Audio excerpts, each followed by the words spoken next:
Viewers of a weak disposition might want to turn away now. Uno, dos, tres, siete.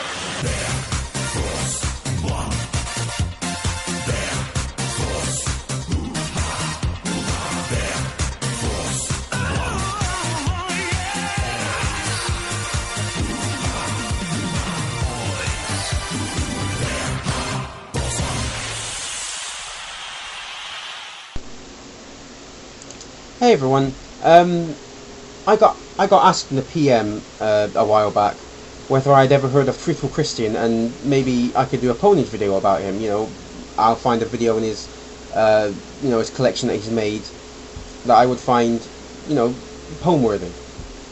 I can't remember this user's name, this person's username off the top of my head, but I'll leave it in the crotch bar. So if you like this video, which is inspired by this person, you'll know who to thank, and if you don't like it, then you know who to blame.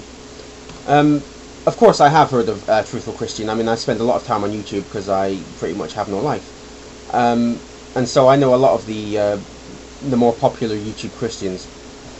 And I thought, why not? I can make a video about Truthful Christian. I mean, I don't know, I don't have that many video ideas, so I thought, maybe it'd be a good idea. So I took this person up on their proposition. And indeed I did find a video that I thought maybe I could say a few things about. And the Truthful Christian video that I picked, which I'll also link in the crotch bar, is entitled Proof That God Exists. Now, I don't know about anyone else out there, but I haven't seen Truthful Christian talk about his proof on any internet sites apart from YouTube. I haven't seen him on any news channels or any TV programs. I haven't seen any politicians or celebrities talking about him or his proof. Which seems very strange to me, because if he did actually have proof that God exists, then surely this would be like the biggest fucking news ever, and he would be on TV like 24/7. But he's not, so I'm kind of confused. Now, if you don't feel like you can watch 5 minutes or however long his video is, then what I'll do is I'll tell you his proof in my video, and then you can make up your mind whether you think it's proof or not. So this is it, folks. Get ready. Apparently, right, this guy got stung by a box jellyfish, he passed out, had visions of Jesus, and then he got better. I mean, what else can you say?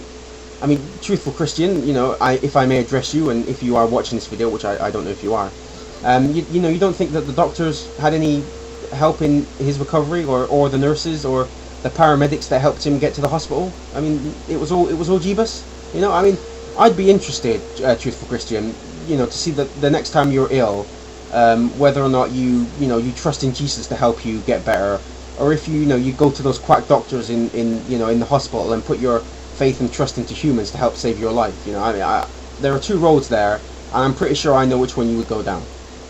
Now, I've had dreams where my granddad was alive again. He died in like 13 years ago.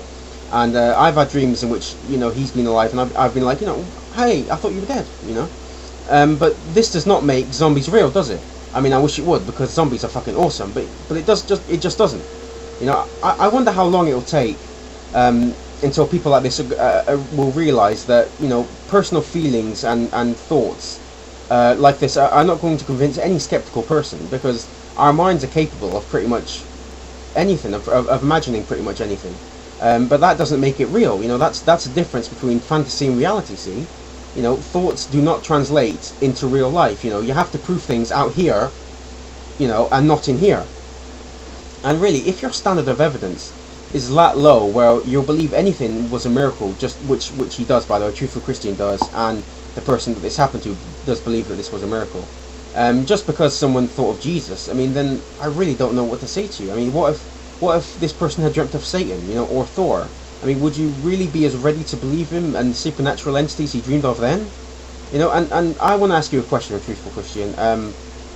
Are these so-called miracles incompatible with the natural world? And if so, why? Because no physical laws are being broken here. So really, how would anyone be able to tell this miracle apart from just a random occurrence? How do you tell?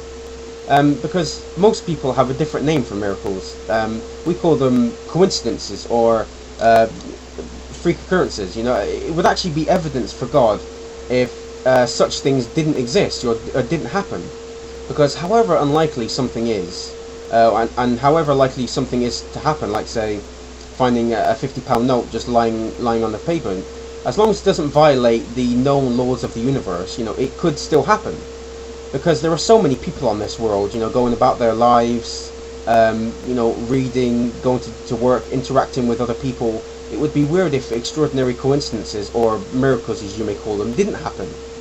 And I've seen stories in papers throughout the years of people that have had different sorts of incurable illnesses and gotten better. Some people, in my opinion, incorrectly regard these things as miracles because our current state of knowledge, we don't have much of an explanation about why such things happen. It's the classic God of the Gaps argument, really. There is still a lot that we don't know about the universe, but we are learning new things each day.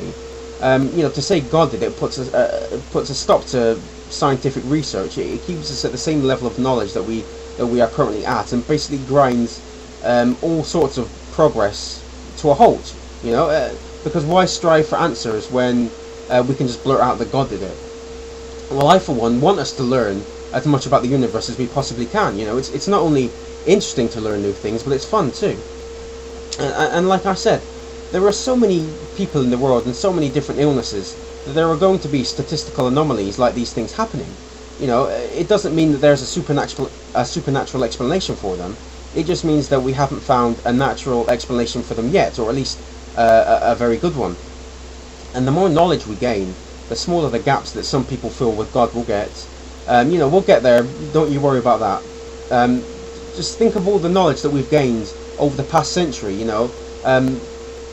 If we go from the beginning of the century, we went from just about to fly 15 feet in a plane to going to the moon in about 60-70 years. I mean, that's a massive amount of advancement in such a short period of time. We've gone from pretty much small towns with not much communication with even like towns 50-60 miles away. We've gone to this sort of massively widespread global network of people that we can talk to people on MSN from Australia, and we could also be talking with someone in Japan or something. I mean, the advancement of technology that we have gone through in the past century is just mind-boggling, really, when you think about it, and we haven't finished yet. So like all other arguments for God, this one falls flat on its face and into some manure. And he probably hates manure, just like Biff from Back to the Future. Little movie reference there for you folks.